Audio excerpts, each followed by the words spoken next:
Hello నమస్తే.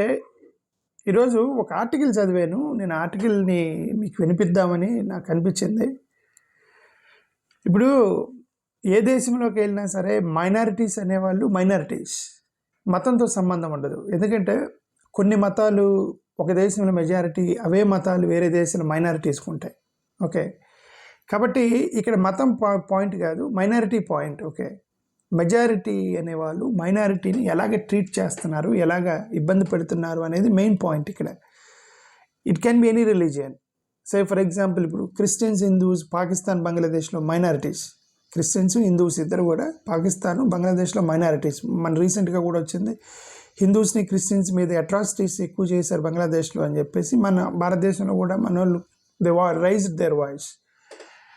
Same like Muslims and Hindus minorities. ఇంకా Eritrea అని ఒక దేశం ఉంది. అక్కడ ఎరిట్రియా ఏంటంటే అక్కడ క్రిస్టియన్స్ కూడా మైనారిటీస్. అంటే ఇప్పుడు ఆర్థడాక్స్ క్రిస్టియన్స్ ఎవరైతే ఉన్నారో వాళ్ళు నాన్ ఆర్థడాక్స్ క్రిస్టియన్స్ని మైనారిటీస్గా పరిగణించి అక్కడ టార్చర్ పెడుతున్నారని చెప్పి రిపోర్ట్లు వస్తున్నాయి. ఇక మన భారతదేశం గురించి మనకు తెలుసు, Christians, Muslims are minorities in India. So ఎక్కడైనా సరే అంటే దాన్ని బట్టి ఏమర్థమైందంటే ఇక్కడ మతం కాదు ఇంపార్టెంట్, ఒక దేశంలో మైనారిటీస్ మీద జరిగేటువంటి అంటే వివక్ష, మైనారిటీస్ మీద జరిగేటువంటి ఇబ్బంది అనే దాని మీద మాట్లాడుతున్నాను. యాక్చువల్గా నేను ఒక ఆర్టికల్ చదివాను, పాకిస్తాన్కి సంబంధించి నేను ఒక ఆర్టికల్ చదివాను. ఇప్పుడు ఈ న్యూస్ పాకిస్తాన్ గురించి మాట్లాడుతున్నాను. అఫ్కోర్స్ మన దేశం కానప్పటికీ, బట్ షాకింగ్, సర్ప్రైజింగ్ న్యూస్. ఈ న్యూస్ చదివిన తర్వాత నాకు చదవాలనిపించింది, మీకోసం చదువుతున్నాను ఇప్పుడు ఆర్టికల్ని.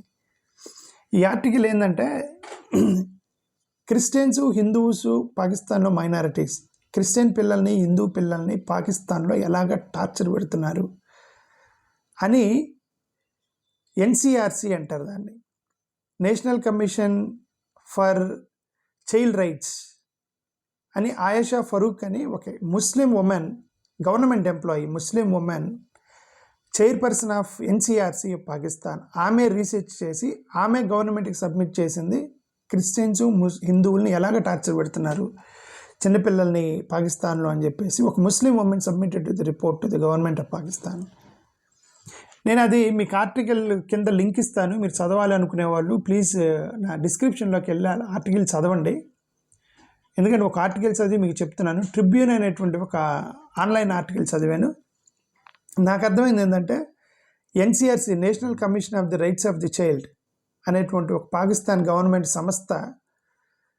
అంటే ఇప్పుడు మన ఫర్ ఎగ్జాంపుల్ గవర్నమెంట్కి, ఇండియన్ గవర్నమెంట్కి ఉమెన్ కమిషను, ఎస్సీ కమిషను, ఇట్లా కమిషన్లు ఉంటాయి కదా, అలాగా national commission of the rights of the child పాకిస్తాన్కి సంబంధించినటువంటి ఒక సంస్థ Christian minority children, Hindu minority చిల్డ్రన్ని పాకిస్తాన్లో ఎలాగ టార్చర్ చేస్తున్నారని ఒక రిపోర్ట్ తయారు చేసి పాకిస్తాన్ గవర్నమెంట్కి సబ్మిట్ చేశారట. ఆ రిపోర్ట్ని సమ్మరీ చేసి క్రిస్టియన్ డైలీ ఇంటర్నేషనల్ అనేవాళ్ళు సమ్మరీ చేసి ఏఎన్ఐ, ఏషియన్ న్యూస్ ఇంటర్నేషనల్ వాళ్ళకి ఇచ్చినట్టున్నారు. ఈ ఏఎన్ఐ, ఏషియన్ న్యూస్ ఇంటర్నేషనల్ వాళ్ళు పబ్లిష్ చేశారో లేదో తెలియదు. దట్ సేమ్ ఏఎన్ఐ పేరుతోటి ద ట్రిబ్యూన్ అనేటువంటి ఒక ఆన్లైన్ జర్నల్ పబ్లిష్ చేసింది ఈ ఆర్టికల్ని. నేను అది చూశాను, చూసి కొంచెం చదివి ఏంటి ఇది ఏదో డిఫరెంట్గా ఉందని చదివితే నాకు ఆశ్చర్యం వేసింది. నేను I felt very shame after reading that article. అది మీ దృష్టికి తీసుకొస్తున్నాను. ఓకే, అంటే అర్థం, ఇది ట్రిబ్యూన్ ఆర్టికల్ మీకు చదువుతున్నాను. పాకిస్తాన్ వాళ్ళకి ఇది ఒక నేషనల్ షేమ్గానే భావించాలి. పాకిస్తాన్కి watch dogs, religious right groups, వీళ్ళందరూ కూడా ఇమ్మీడియట్గా గవర్నమెంట్ రెస్పాండ్ అవ్వండి అని చెప్పేసి హ్యూమన్ రైట్స్ వాళ్ళని అడిగారు. మనది వాళ్ళు రెస్పాండ్ అవుతారో లేదో తెలియదు. పాకిస్తాన్ ఎప్పుడు కూడా మాకు రిలీజియస్ టాలరెన్స్ పెట్టింది పేరు పాకిస్తాను, మాకు మైనారిటీస్ని మేము హింసించము పాకిస్తాన్లో అని సుత్తంతా చెబుతున్నారు. కానీ ఈ రిపోర్ట్ చదివిన తర్వాత దే కెనాట్ సే ఎనీమోర్. ఈ రిపోర్ట్ చదివిన తర్వాత పాకిస్తాన్ వాళ్ళు మేము రిలీజియస్ టాలరెన్స్కి అది ఇది అని చెప్తే మాత్రం ఎక్కడెవడు నమ్మడిక్క. అంత దరిద్రమైనటువంటి రిపోర్ట్ అనమాట, దారుణమైనటువంటి report.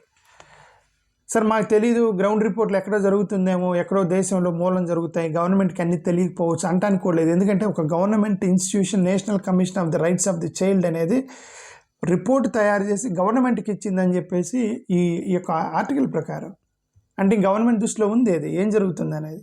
Now the government has to act on that, Pakistan government. ఇప్పుడు ఇంతకు ఇష్యూ ఏంటంటే కన్వర్ట్ ఆర్ సఫర్ అని ఒక హెడ్డింగ్ పెట్టి ఆర్టికల్ రాశారు. పాకిస్తాన్లో ఉన్నటువంటి క్రిస్టియన్స్ హిందూ చిల్డ్రన్ని ట్రాప్ చేసి ఫోర్స్డ్ కన్వర్షన్ చేసి ఓల్డ్ ఏజ్ ముస్లిం పిల్లలకి పెళ్ళిళ్ళు చేసి వాళ్ళని హింస పెడుతున్నారు అని చెప్పేసి ఈ రిపోర్ట్ సారాంశం. Pakistan's own national commission of the rights of the child అనేది deep rooted wide spread discrimination on minority children of Christians and Hindus. Okay, ఈ యొక్క report title situation analysis of children from minority religions in Pakistan అనేది ఒక article publish చేసింది NCRC. ఏమైనా situation analysis of children from minority religions in Pakistan అనేది NCRC ఒక report prepare చేసి పాకిస్తాన్ గవర్నమెంట్కి సబ్మిట్ చేశారట. ఈ రిపోర్ట్ ఏమని చెప్తుందంటే సిస్టమాటిక్గా bias, institutional neglect, targeted abuse and minorities. టార్గెట్గా అబ్యూస్ చేస్తున్నారు మైనారిటీస్ని పాకిస్తాన్లో. గవర్నమెంట్ ఇమ్మీడియట్గా ఇంటర్వెన్షన్ అవ్వండి అని ఆ ఎన్సీఆర్సీ గవర్నమెంట్ని అడిగింది.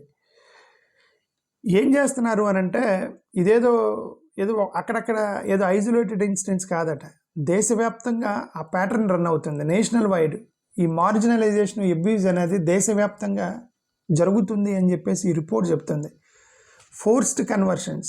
ఇప్పుడు మన భారతదేశానికి పాకిస్తాన్కి తేడా ఏంటంటే మన భారతదేశంలో మైనారిటీస్ ఫోర్స్ఫుల్ కన్వర్షన్ చేస్తున్నారని మెజారిటీ గొడవ చేస్తున్నారు. మెజారిటీ ఇక్కడ Hindu group. Okay, Hindu group వీళ్ళు ఏమంటే క్రిస్టియన్స్ ఫోర్స్ఫుల్ కన్వర్షన్ చేస్తున్నారని ఎలిగేషన్ చేస్తున్నారు. పాకిస్తాన్లో అది కాదు. పాకిస్తాన్లో minorities are abusing Muslim men that they are forcefully converting Christians and Hindus. అక్కడ మెజారిటీ ఫోర్స్ చేస్తున్నారని చెప్పేసి ఎలిగేషన్. అక్కడ ఏంటంటే ఫోర్స్గా కన్వర్షన్ చేస్తున్నారట, హిందువుల్ని ముస్లిమ్స్ని కన్వర్షన్ చేసి చైల్డ్ మ్యారేజ్ చేస్తారట, చిన్నపిల్లల్ని, అండర్ ఏజ్ మైనారిటీలో ఉన్నటువంటి పిల్లల్ని తీసుకెళ్తారట, ముసలోళ్ళకి ఇచ్చి పెళ్లి చేస్తారట అని నేను చెప్పట్లేదు. ఇది ఎన్సీఆర్సీ రిపోర్ట్. ఇది ప్రిపేర్ చేసిన ఒక ముస్లిం ఉమెనే, ఆయేషా ఫరూక్ అని ఎన్సీఆర్సీ చైర్మన్, ఒక Muslim women, studied on Hindu and Christians and submitted to the report to the government of Pakistan. క్రిస్టియన్స్ని, హిందూస్ని, చిన్నపిల్లల్ని ఫోర్స్డ్ కన్వర్షన్ చేసి చైల్డ్ మ్యారేజ్ చేస్తున్నారు, చైల్డ్ లేబర్కి లీడ్ చేస్తున్నారు, ఎస్పెషల్లీ బాండెడ్ కండిషన్స్లో చేస్తున్నారట. ఓకే, మీకు ఆర్టికల్ డిస్క్రిప్షన్ ఇస్తారు, చదువుకోండి. ఓకే, ఇది thousands of children, Christian and Hindu children are suffering in Pakistan అని చెప్పి ఈ రిపోర్ట్ చెప్తుంది. ఏంటంటే అండర్ ఏజ్ గర్ల్స్ని తీసుకెళ్ళిపోతారట, అంటే అబ్డక్ట్ చేస్తారట. మరి అబ్డక్షన్ అంటే మీరు ఏం కిడ్నాప్ చేస్తారా తెలియదు. మైనారిటీ కమ్యూనిటీస్ నుంచి ఫోర్స్ఫుల్గా కన్వర్ట్ చేస్తారట, ఓల్డర్ ముస్లిం అని పెళ్లి చేస్తారట. బట్ ఇది కోర్టుకి వెళ్ళాలి అని అంటే వాళ్ళ తరపున లీగల్ ఆప్షన్స్ కూడా చాలా తక్కువ ఉంటాయి. ఒకవేళ వాళ్ళు ధైర్యం చేసి పోలీస్ స్టేషన్స్కి వెళ్ళిన పాకిస్తాన్లో అక్కడ ఇన్స్టిట్యూషనల్ బయస్, పోలీసులు వ్యవస్థ మొత్తం కూడా మెజారిటీ ఆఫ్ రిలీజన్ ఓకే ఉండేది కదా. So lack of law enforcement, overwhelming public pressure. అసలు మోరోవర్ ఇది చట్టాల మీద కోర్టుల్లో, పోలీస్ స్టేషన్లో తేల్చుకోవాల్సిన ఇష్యూస్ కాదు కదా ఇదండి, హ్యూమన్ రైట్స్కి సంబంధించిన ఇష్యూ. హ్యూమన్ రైట్స్ కదా. పాకిస్తాన్లో ఉన్నటువంటి what is Christians and Muslims, Christians and Hindus minority. ఇప్పుడు ఇక్కడ వీళ్ళ గురించి మనం మా కోర్టులు, పోలీస్ స్టేషన్ గురించి కాదు కదా మనం మాట్లాడాల్సింది, హ్యూమన్ రైట్స్ గురించి మాట్లాడుతున్నాం. బలవంతం చేసి పీకి వెళ్ళకూడదు కదా, బలవంతంగా చిన్నపిల్లలను తీసుకెళ్ళి పెళ్ళిళ్ళు చేయకూడదు కదా. ఓకే, ఏప్రిల్ 2023 నుంచి డిసెంబర్ 2024 మధ్యలో ది ఎన్సీఆర్సీ అనేది 27 అఫీషియల్ కంప్లైంట్స్ వచ్చాయట. 27 official complaints according to NCRC. ఏది రిపోర్ట్ చేసింది ఎన్సీఆర్సీ రిపోర్ట్ చేసింది పాకిస్తాన్ గవర్నమెంట్కి. ఇక రిపోర్ట్ కానీ ఎన్ని ఉన్నాయో ఈ 27 అఫీషియల్ కంప్లైంట్స్, వాటిలో కొన్ని మర్డర్ జరిగినాయని, కిడ్నాప్ చేశారని, ఆడపిల్లల్ని ఫోర్స్డ్ రిలీజియస్ కన్వర్షన్ చేశారని, అండర్ ఏజ్ మ్యారేజెస్ చేశారని, మైనారిటీ చిల్డ్రన్ టార్గెట్ చేస్తున్నారని చెప్పి ఈ రిపోర్ట్లు 27 రిపోర్ట్లు ఎన్సీఆర్సీకి వచ్చినవి. ఓకే. మరి ఇంక అది రిపోర్ట్ ఎన్సీఆర్సీ దృష్టికి రాని ఎన్ని ఉన్నాయో మనకైతే తెలియదు. బట్ కుటుంబాలు కూడా సైలెంట్గా ఉంటారట, వాళ్ళు ఎక్కువ ఎందుకంటే భయం అట. వాళ్ళు మెజారిటీ, కొంతమంది మైనారిటీస్ భయపడుతూ ఉంటారు కదా, మెజారిటీ వాళ్ళు దాడి చేస్తారేమో అది ఇది అని చెప్పి. సో ఇది సిచ్యువేషన్. మరీ వరస్ట్ ఏంటంటే పంజాబ్ అంటే పాకిస్తాన్లో ఉన్న పంజాబ్ ఏరియాలో, అది ఎక్కువగా జనాలు ఉన్నటువంటి ప్రావిన్స్ అది. ఈ 27లో 40% of violence against minority children ఆ పంజాబ్ ఏరియాలో జరుగుతున్నాయి. జనవరి 22 నుంచి సెప్టెంబర్ 24 మధ్యలో వచ్చిన రిపోర్ట్ ప్రకారం, పోలీసు డేటా ప్రకారం ఏంటంటే 547 క్రిస్టియన్స్ మీద దాడి జరిగింది, 32 మంది హిందువుల మీద దాడి జరిగింది, 2 అహ్మదీస్, 2 సిఖ్స్, 99 మిగతా వాళ్ళు. ఈ రిపోర్ట్ ఇచ్చారనమాట according to NCRC report. Single అక్కడ పాకిస్తాన్లో ప్రాబ్లం ఏంటంటే సింగిల్ నేషనల్ కరికులం, దేశం మొత్తం మీద ఒకే నేషనల్ కరికులం ఉంటుంది. అది మొత్తం కూడా ఇస్లామిక్ కంటెంట్ని బేస్ చేసుకుని కరికులం పెట్టారు. ఇప్పుడు అక్కడ హిందూస్ ఉన్నారు కదా, క్రిస్టియన్స్ ఉన్నారు కదా, వాళ్ళకి ఇస్లామిక్ కంటెంట్ చదవాల్సిన అవసరం లేదు కదా, క్రిస్టియన్స్ అండ్ హిందూస్. సో ఇప్పుడు అక్కడ వాళ్ళు సింగిల్ నేషనల్ కరికులం పెట్టి వీళ్ళని కూడా ఫోర్స్ చేస్తున్నారంటే ఇస్లామిక్ కంటెంట్ని చదవమని అని ఎన్సీఆర్సీ ఒక ముస్లిం ఉమెనే రాసింది. Farooq Ayesha, NCRC chairman, she told the government it is not correct that you are forcing Hindus and Christians to read Islamic content in Pakistan.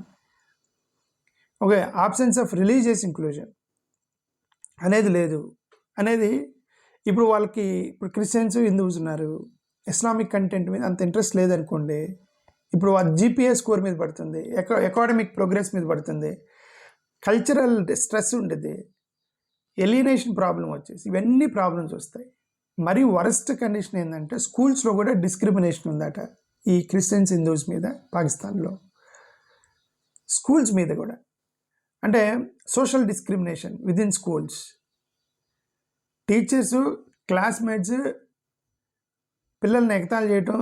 అంటే క్రిస్టియన్స్ హిందూస్ అయితే టీచర్స్, క్లాస్మేట్స్ కూడా వాళ్ళని ఎగతాళి చేస్తారట, దూరంగా పెడతారట, వాటర్ కూడా ఇవ్వరట, అంటే షేర్ చేసుకోరట, వాళ్ళని ఒక అప్రెస్డ్ కమ్యూనిటీగా, అప్రెస్డ్ లో క్యాస్ట్గా చూస్తారట, ఎవరిని హిందువుల్ని, క్రిస్టియన్స్ని పాకిస్తాన్లో. ఇవన్నీ రాశారు రిపోర్ట్లో. బ్యాక్గ్రౌండ్స్, క్లాస్ రూమ్లో ఫ్రంట్ బెంచ్లో కూర్చొని ఎవరట, పిల్లలు కానీ క్వశ్చన్ అడిగితే నవ్వుతారట, ఇవన్నీ రాశారు. అదేమంటే మీరు డివైన్ రివార్డ్స్ కోసం, అంటే దేవుని కోసం మీరు ఇస్లాంలోకి మారండి అని అంటున్నారట పాకిస్తానీకు స్కూల్స్లో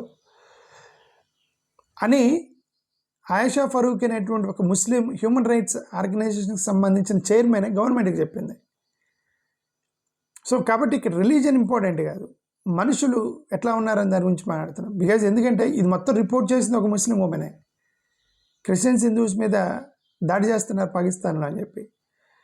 సో ఇదంతా కూడా ఏంటంటే డెలిబరేట్గా, సిస్టమేటిక్గా మెజారిటీ, అదే చెప్తాను, ఏ దేశంలో అయినా సరే మైనారిటీ అనేవాళ్ళు సఫర్ అవుతారు. అదే మైనారిటీ అనేది రిలీజన్కి రెస్ట్రిక్ట్ అవ్వరు. ఎందుకంటే ఇప్పుడు హిందూస్ ఉన్నారండి భారతదేశంలో మెజారిటీ, పాకిస్తాన్, బంగ్లాదేశ్కి వెళ్తే Hindus are minority and they are being tortured. కాబట్టి ఇక్కడ ఒక హిందూ మతం అనేది కాదు, ఒక దేశంలో మైనారిటీ వేరు, మెజారిటీ వేరు. ఎక్కడికి వెళ్ళినా సరే మైనారిటీస్ ఆర్ బీయింగ్ సఫర్డ్. అది ఇక్కడ point, minority not religion. Okay, bonded labour, ఈ క్రిస్టియన్స్, హిందూస్ని బలవంతంగా తీసుకెళ్ళి ఇటుక పిల్లలు చేపిస్తారు, ఇది ఇటుక పిల్లల చేత చేపిస్తారట, కూలి పని చేపిస్తారట బలవంతంగా తీసుకెళ్ళిపోయి. ఈ రిపోర్ట్, ఎన్సీఆర్సీ రిపోర్ట్ ప్రకారం, గవర్నమెంట్ రిపోర్టే, ఐఎమ్ టెల్లింగ్ ఇది గవర్నమెంట్ రిపోర్ట్. ఎన్సీఆర్సీ అనేది భారతదేశానికి women's commission, national human rights commission లాగా ఈ national commission for rights of child, చిన్నపిల్లల యొక్క హక్కుల సంఘం అని పాకిస్తాన్కి సంబంధించిన ప్రభుత్వ సంస్థ ప్రభుత్వానికి ఇచ్చినటువంటి రిపోర్ట్ ఇది. ఓకే, అక్కడ ఇప్పుడు ఇమ్మీడియట్గా వాళ్ళు ఏం చెప్పారంటే గవర్నమెంట్కి, ఇదంతా స్టడీ చేసాము, మీరు ఇమ్మీడియట్గా మీరు లీగల్ ప్రొటెక్షన్ ఇవ్వండి, వీళ్ళకి చైల్డ్ మ్యారేజెస్ ఆపండి, ఎడ్యుకేషన్ పాలసీ మార్చండి, ఇది కరెక్ట్ కాదు, సింగిల్ లైన్ పాలసీ పెట్టేసి హిందూస్ క్రిస్టియన్స్ని కూడా మీరు ఇస్లామిక్ కంటెంట్ చదవమని చెప్పడం కరెక్ట్ కాదు అని ఎన్సీఆర్సీ చైర్పర్సన్ ఆయేషా రాజా ఫరూక్ గవర్నమెంట్కి లెటర్ రాసిందట, రిపోర్ట్ సబ్మిట్ చేస్తూ. ఇది హ్యూమన్ రైట్స్కి వ్యతిరేకమని. Fragmented efforts, lack of coordination, political will ఇవన్నీ గవర్నమెంట్కి ఉంటే ఇప్పటికి రియాక్ట్ అయ్యారు. మరి చేస్తారో లేదు మనకైతే తెలియదు. ఓకే, అక్కడ మైనారిటీ రిప్రజెంటేటివ్ ఒక హిందూ పర్సన్ ఉంటాడు, పిర్బులాల్ సత్యాని. ఇతను హిందూ, పాకిస్తాన్లో హిందూ. ఇతను NCRC representative for minority rights Sindh ఏరియాలో. అతను కూడా ఈ ఎన్సీఆర్సీ చైర్పర్సన్ ఆయేషా రాజా ఫరూక్ వీళ్ళిద్దరూ కలిసి గవర్నమెంట్కి లెటర్ రాశారు. How Christians and Hindus are being tortured in Pakistan, the most marginalised facing stigma, stereotyping, structural exclusion అని రాశారు ఈ రిపోర్ట్లో. ఓకే, సరే ఏదేమైనా పాకిస్తాన్కి సిగ్గుచేటేదే ఇట్లాంటి రిపోర్ట్స్. ఓన్లీ గవర్నమెంట్ సంస్థే గవర్నమెంట్కి రిపోర్ట్ ఇవ్వటం అంటే పాకిస్తాన్కి సిగ్గుచేటే ఇది. Human rights commissions, religious rights groups, watchdogs, ఈ యొక్క మానవ హక్కుల సంఘాలు ఇవన్నీ కూడా గవర్నమెంట్ని అడుగుతున్నా ఇమ్మీడియట్గా మీరు వీటిని ఆపించండి పాకిస్తాన్లో అని. ఓకే, అదేమంటే మళ్ళీ మీడియా ముందుకు వచ్చేసి రిలీజియస్ టాలరెన్స్లో వీఆర్ గ్రేట్ అని చెప్తారు పాకిస్తాన్ వాళ్ళు. But actually they are not. So Pakistan no longer claim ignorance or denial. The institution have documented the crisis. The question is, will government act or continue to be complicit? And question is in the ANI, Asian News International article. ఇలా ముగించాను ఇది విషయం. Anyway, we should be thankful to this ANI News, Asian News International, who published this article, and as well as the Tribune online journal who published this Pakistan's report. Thank you, namaskaram. Let's hope the minorities in Pakistan will be saved. Thank you, namaskaram.